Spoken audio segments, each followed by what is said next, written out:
All right, so I just wanted to give some instructions for an assignment I have. If you still want to follow along, should you not be in my class, please feel free to do so.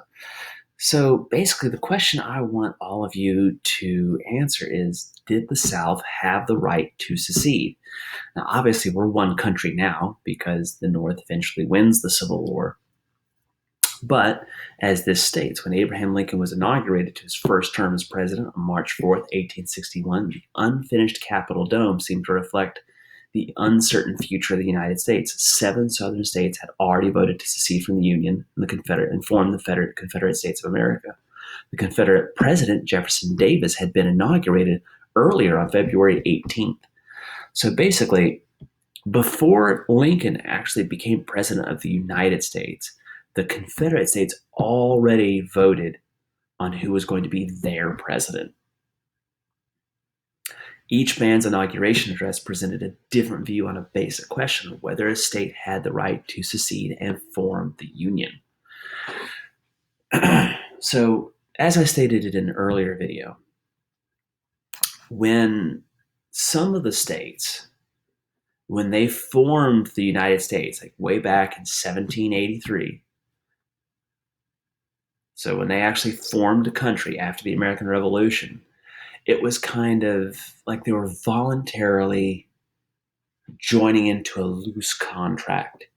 They weren't forming one nation. They were forming an alliance of 13 little nations, with the first 13 colonies becoming the first 13 states. And as more states were added to the Union, that idea was kind of perpetuated. It just kept on going.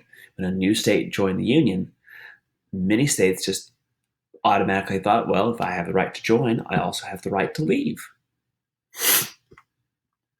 Now, Lincoln obviously takes the position of no.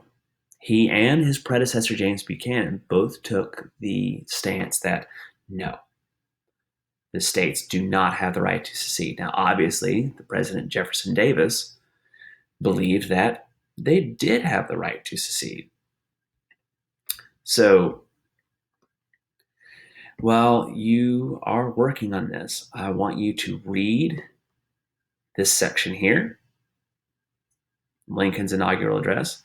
I want you to read Jefferson Davis's inaugural address, and then answer these questions down here. Now, of course, they increase in complexity as you move down the questions.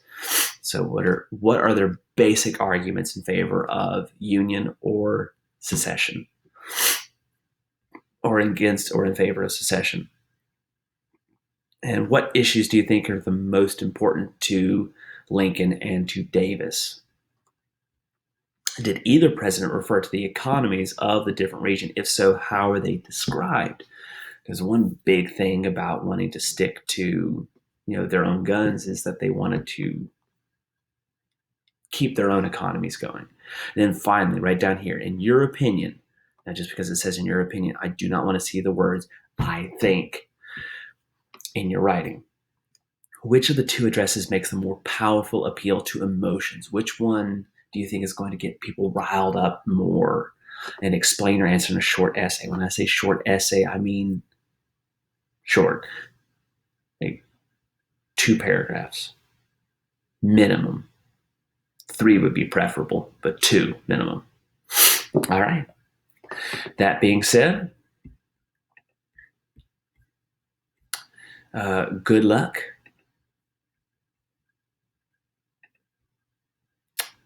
And email me if you have questions.